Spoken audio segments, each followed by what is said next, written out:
El sábado 8 de octubre de 2011, José Bretón realizó una llamada al servicio de emergencias para reportar la desaparición de sus hijos, Ruth y José, de 6 y 2 años, respectivamente.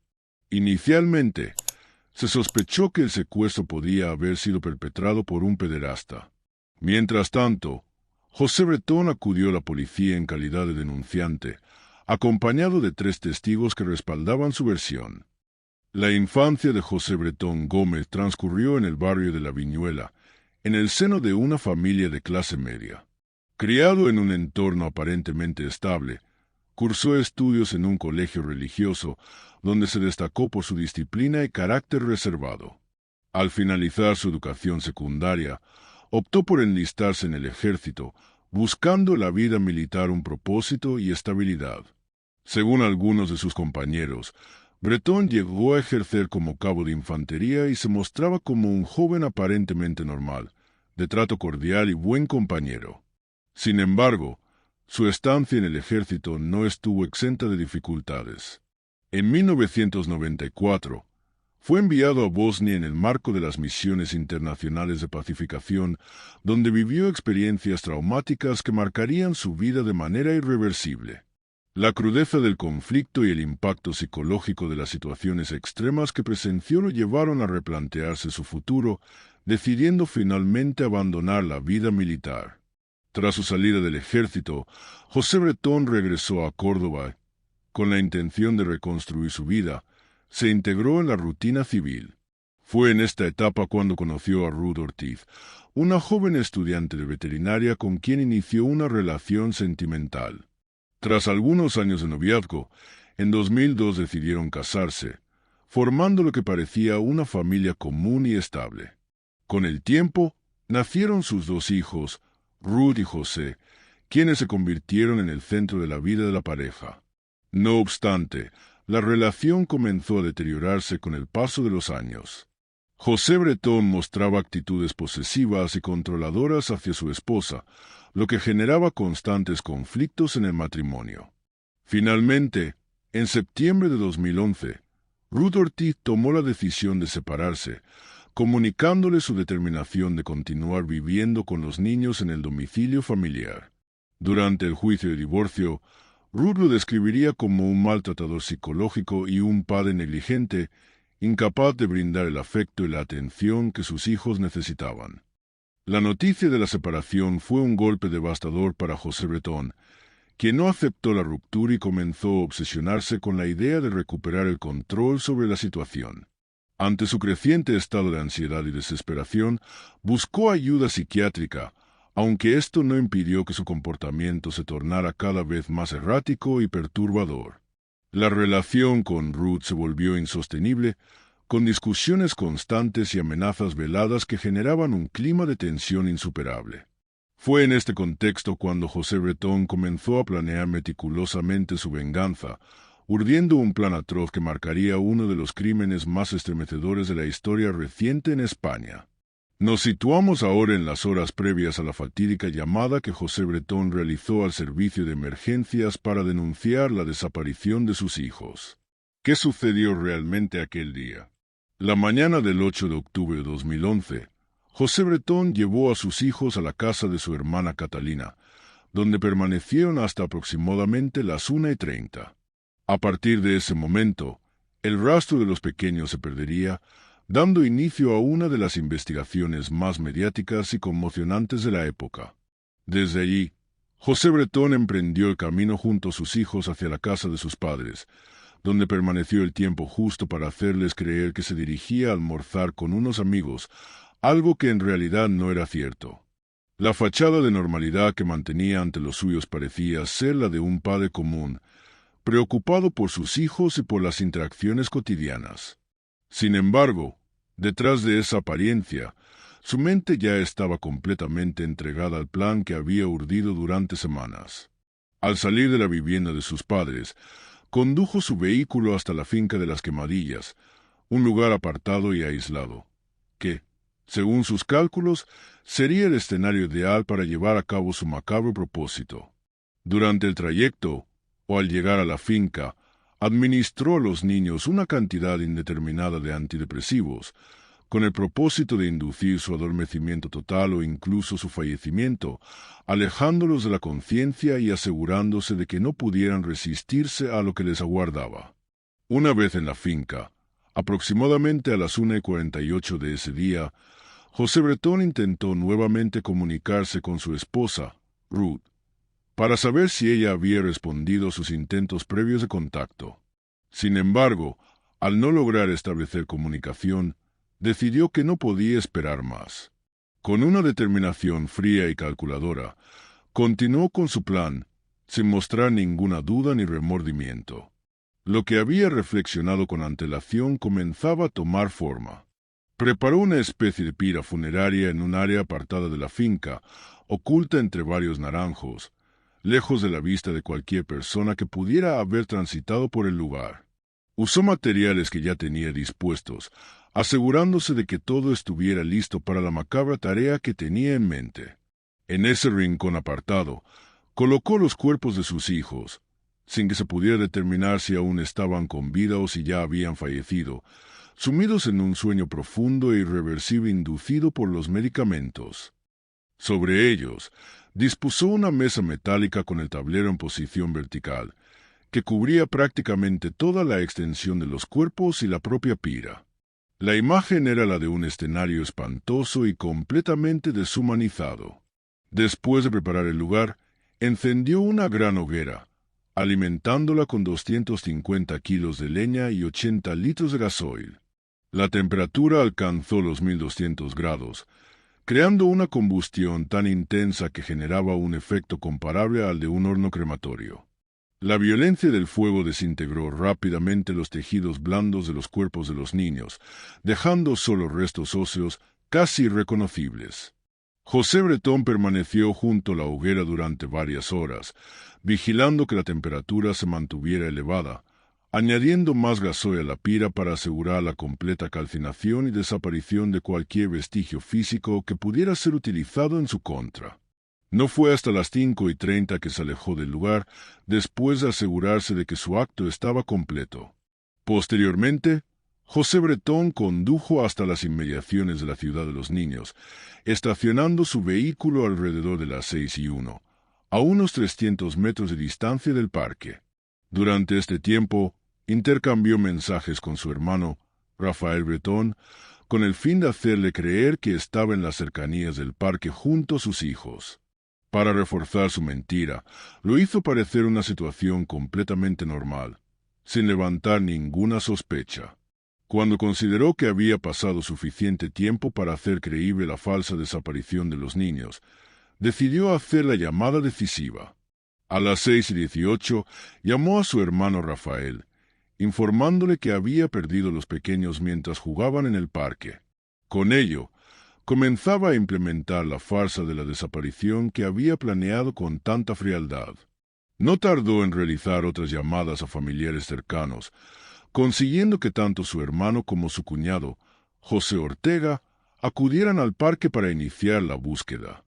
A las 6:40, finalmente contactó con el servicio de emergencias 112 para reportar la desaparición de sus hijos, lo que desató la movilización de las fuerzas de seguridad. José Bretón, con su comportamiento tranquilo y aparentemente preocupado, se presentó a la Comisaría de Policía Nacional de Córdoba alrededor de las 8:45 para interponer la denuncia por la desaparición de los niños. Sin embargo, él sabía perfectamente que la desaparición en el parque nunca había ocurrido, que, en realidad, ya había dado muerte a sus hijos en la finca de las Quemadillas, ocultando la verdad tras una fachada de desesperación y dolor. Esa misma noche, la policía lo acompañó hasta la finca de sus padres, donde realizaron una breve inspección. Fue allí donde descubrieron una hoguera con signos evidentes de haber sido encendida recientemente. El hallazgo parecía ser un indicio claro de que algo no estaba bien. En el primer informe de la investigación judicial, la antropóloga forense Josefina Lamas, de la Policía Científica, concluyó que los huesos hallados en el lugar correspondían a restos de animales, específicamente de roedores y pequeños carnívoros. Este informe, en un principio, supuso un retraso significativo en la resolución del caso, ya que los investigadores no pudieron conectar inmediatamente los restos con los niños desaparecidos.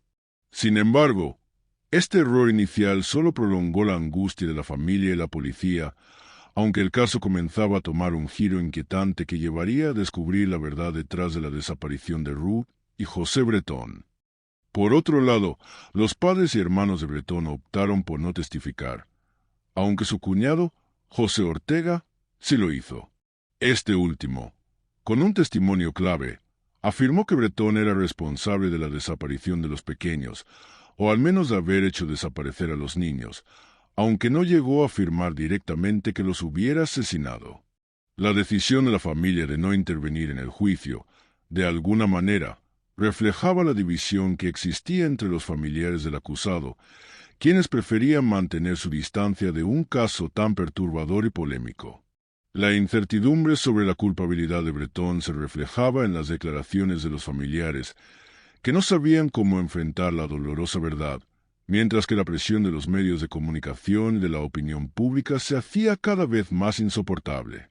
Tras recopilar todos los informes de peritos y forenses, junto con las evaluaciones de psicólogos, psiquiatras, expertos en telecomunicaciones y testimonios, José Bretón proclamó su inocencia ante las acusaciones en su contra, insistiendo en que no había tenido ningún tipo de responsabilidad en lo que había ocurrido.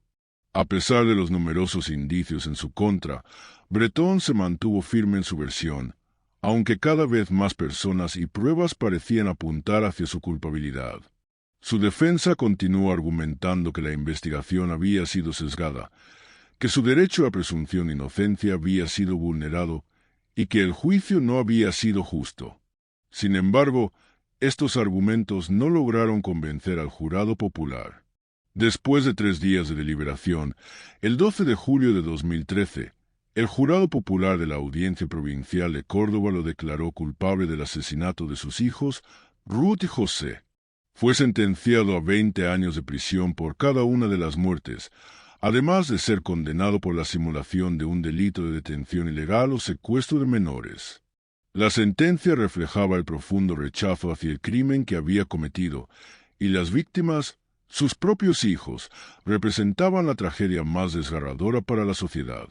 Según explicó el portavoz del jurado, José Bretón Gómez, aprovechándose de su condición de padre, su superioridad física, la confianza de los niños y su autoridad sobre ellos, terminó con la vida de sus hijos Ruth y José Bretón Ortiz, una muerte planificada fríamente por el parricida. Pocos días después de ser declarado culpable y ya en prisión, José Bretón mostraba una satisfacción inquietante por convertirse en el centro de atención mediática. De hecho, algunos reclusos aseguraron que se jactaba del interés generado en torno a su caso y que, a los compañeros de mayor confianza, incluso les comentó en tono burlesco: «Voy a tener que decirle a mi padre que deje de enviarme los 60 euros semanales porque los de la tele van a forrarme». La actitud de Bretón ante su condena y la atención mediática que atrajo no hizo más que aumentar la repulsión hacia su persona, pues parecía más preocupado por su imagen pública y su protagonismo en los medios que por las vidas de sus hijos, que había cegado cruelmente. En marzo de 2014, José Bretón presentó un recurso de casación ante el Tribunal Supremo, impugnando la ratificación de su sentencia por parte del Tribunal Superior de Justicia de Andalucía, argumentando, entre otras razones, una vulneración de sus derechos fundamentales a la presunción de inocencia. Sin embargo, el tribunal desestimó este recurso, reafirmando la condena impuesta. El 9 de julio de ese mismo año, el alto tribunal confirmó la condena de 40 años de prisión por asesinar e incinerar a sus hijos, Ruth y José, como acto de venganza, rechazando el recurso presentado por su defensa. La sentencia fue una victoria para la justicia, aunque la sensación de injusticia seguía acompañando a muchos, especialmente la familia de las víctimas, que nunca podrían superar el dolor de la pérdida. En marzo de 2015, la Audiencia Provincial de Córdoba redujo la pena inicial de 40 a 25 años de cárcel a solicitud de la defensa. Bretón había sido condenado por 3 delitos diferentes: 2 asesinatos y la simulación de un secuestro, por lo que se aplicó lo establecido en el artículo 76 del Código Penal. Esta reducción fue vista por algunos como un intento de aplicar la justicia de manera más equilibrada, pero para muchos, especialmente para los familiares de las víctimas, la pena seguía siendo insuficiente para la magnitud del crimen cometido. En octubre de 2016, Breton intentó quitarse la vida provocándose 2 cortes en el cuello. Sin embargo, su abogada, Bárbara Arroyo, declaró en ese momento que todo indicaba que se trató de una agresión por parte de otro recluso. La tentativa de suicidio, ya fuera un intento de eludir la condena o un desesperado grito de auxilio, no pasó desapercibida. Tras permanecer varias semanas en el Hospital General de Ciudad Real, fue trasladado nuevamente a la prisión de Herrera de la Mancha, donde actualmente reside en el módulo de enfermería. Hasta la fecha, José Breton no ha vuelto a intentar suicidarse y sigue recibiendo visitas en la cárcel, entre ellas la de su madre, quien continúa creyendo en su inocencia, una creencia que refleja la compleja y desconcertante dinámica familiar en torno a este caso. La controversia sobre su culpabilidad y las emociones encontradas dentro de su círculo cercano siguen siendo una parte fundamental del legado trágico de este crimen. De acuerdo con la ley, Breton tiene derecho a acceder a beneficios penitenciarios una vez que haya cumplido una cuarta parte de su condena, es decir, después de 7 de los 25 años de prisión. Entre estos beneficios se incluyen permisos de salida ordinarios. En 2019, su defensa legal presentó la solicitud correspondiente, pero fue rechazada por instituciones penitenciarias. Entre los múltiples requisitos que no cumplía figuraban su falta de arrepentimiento, la negativa a reconocer el delito, la ausencia de una petición de perdón a las víctimas y la falta de reparación del daño causado. Desde su arresto, a lo largo del proceso judicial y durante su estancia en prisión, José Breton ha sostenido su inocencia, alegando que sus hijos simplemente se extraviaron. Sin embargo, en septiembre de 2021, el diario El Mundo publicó una información impactante. Por primera vez, aunque solo en privado, Breton reconoció su responsabilidad en los asesinatos y explicó los motivos detrás del crimen. «Estoy aquí por haber asesinado a mis hijos. A mi José y a mi Ruth», confesó. «Pasé 15 días planeándolo todo porque quería hacerle daño a ella. Los niños no sufrieron. Yo jamás les haría daño». En otro momento de la conversación, también admitió la magnitud de su acto al declarar que lo que hizo es lo peor que puede hacer un ser humano. Así es como José Breton, condenado a 40 años de prisión por el asesinato de sus hijos Ruth y José en 2011, ha confesado públicamente por primera vez su crimen. En un giro sorprendente, Breton publicó un libro en el cual detalla que mató a Ruth y José en Córdoba, reafirmando lo dictaminado de la sentencia. Fue el autor de la muerte de estos 2 niños. El libro, titulado El odio, del escritor Luis G. Martín, se publicará el 26 de marzo de 2025. En esta obra, Breton relata cómo planeó y ejecutó los asesinatos, afirmando que sus hijos tenían que morir sin sufrimiento y que los cuerpos no se pudieran encontrar. Esta confesión pública se produce 14 años después de los hechos y tras años de mantener su inocencia. En el libro, Breton justifica sus acciones alegando que no quería que sus hijos fueran criados por la familia materna, a la que consideraba tóxica. Además, admite que intentó cometer el crimen perfecto para evitar ser acusado, lamentando que le faltó solo un poco más de suerte para lograrlo. La madre de los niños, Ruth Ortiz, ha luchado junto a organizaciones feministas para que se reconozcan mujeres en situaciones similares como víctimas de violencia de género vicaria. Breton fue condenado a 20 años por cada niño asesinado, con una condena efectiva de 25 años y una posible salida en 2036. Estas revelaciones han generado un profundo rechazo en la sociedad, destacando la frialdad y falta de remordimiento de Breton al describir los asesinatos. Su confesión tardía plantea interrogantes sobre posibles beneficios legales o penitenciarios que podría obtener al admitir finalmente su culpabilidad, ya que podría abrir la puerta a reducciones de pena o permisos especiales. Hasta aquí el caso de José Bretón. Si este caso te impactó tanto como a mí, dale like y suscríbete para no perderte más historias reales como esta. Quiero saber tu opinión. ¿Crees que se hizo justicia en este caso? ¿O quedaron preguntas sin respuesta? ¿Conoces algún caso que quieres que hablemos en el siguiente video? Déjamelo en los comentarios. Únete a nuestra comunidad y activa la campanita para recibir notificaciones cada vez que suba un nuevo caso. No te pierdas ninguna investigación. Comparte este video con tus amigos y familiares para que más personas conozcan esta historia y juntos podamos seguir dando voz a las víctimas que merecen justicia. Gracias por tu apoyo. Cada like y comentario nos motiva a seguir contando estas historias con respeto y dedicación. Nos vemos en el próximo caso.